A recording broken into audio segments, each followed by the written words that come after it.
Ladies and gentlemen, nerds and blurs, coming to the stage all the way from parts unknown.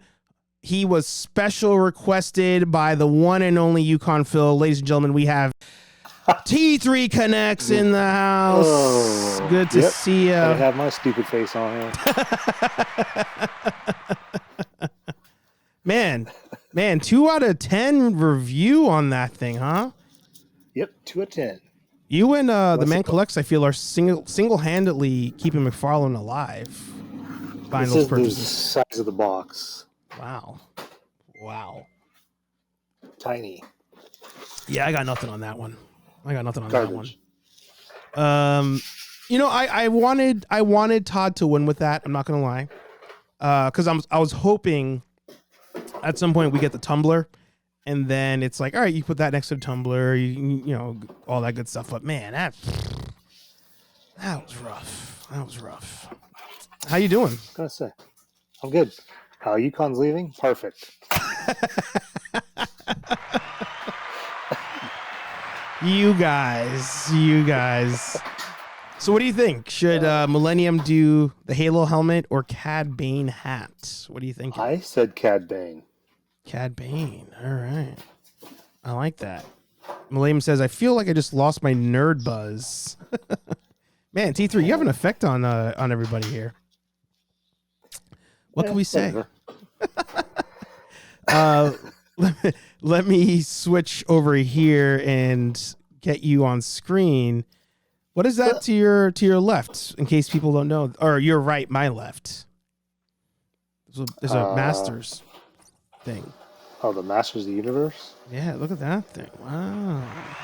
Shipper? Love that. G.I. Joe's in there, too, because I haven't filled it all out. Nice. Oh, and then I got this other piece of trash. Oh.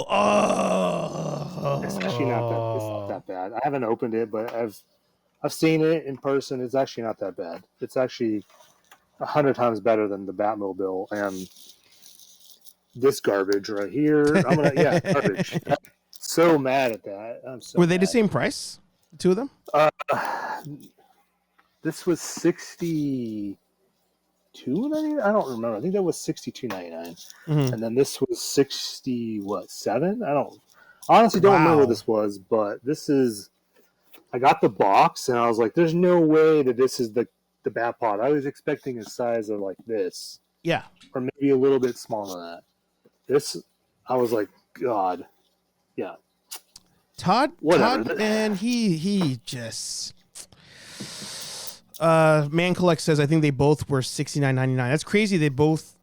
Are you able to reach that box? So we could see if there's even like, are they close in size to each other? That looks like way bigger. Yeah, it's way bigger. Look at that shit, man. Todd. Hang on. Let me make your screen bigger here. That's crazy.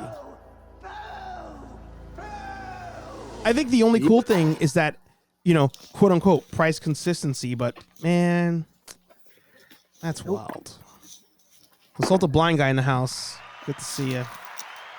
I mean, I think what disappoints me the most is this image. Catwoman does not. She does not do this. You can't get her to look like that at all. That's wild. So I know there's people that love it. I'm glad that you like it. I don't. I think it's the worst thing he's made. Yeah. Man. I really want Todd to win. I don't want anybody to ever misconstrue. And I say this time after time when it comes to Super 7. Like, I want them both to win. Like, I always want to root for the underdog. You got Brian over there at Super 7. You got Todd over at McFarlane Toys. I want them to win. But, man, they do some shit sometimes where I'm just like, what are you doing, bro? Like, what are we doing? And with Todd, I'm like, slow down. Like, we're getting quality like that. Slow down on the releases, bro. Like, take your time. Reset. Take 6 months off. I don't know. Like, something. Damn.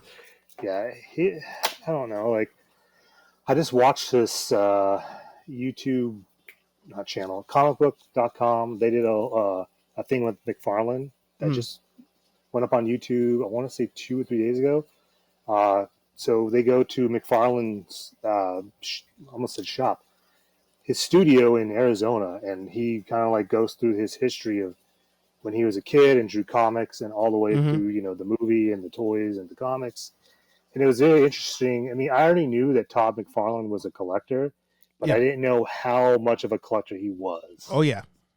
Oh, yeah. So, I don't know. You would expect someone that does comics, does toys, is a collector that would know what a collector wants, and then he does crap like that Catwoman. Yeah. I love that Dada says he probably's got a gambling debt, and that's why he's pumping these out. Oh man, it sometimes let me adjust my camera real quick. Sometimes it reminds me of when I was thinking of Rob Zombie just now. Like that's always the first example that comes to my head, where Rob Zombie like wanted out of the Halloween franchise. Like they had him for 3.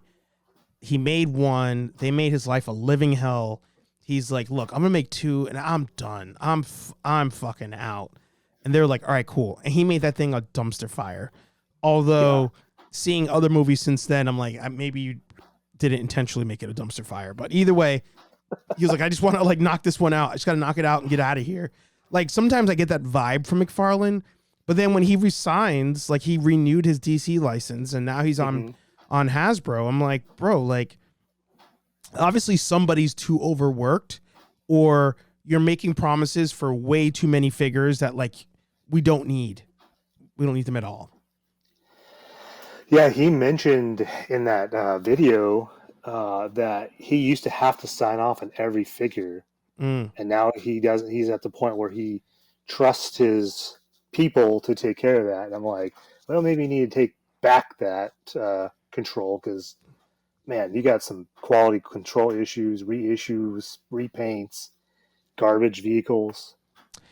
Yeah, and so it's funny. And then we'll go to the Hasbro thing. K-Wall Comedy in the house. Good to see you. She says, hey nerds, doing a dress rehearsal for my play opening tomorrow, but want to drop by.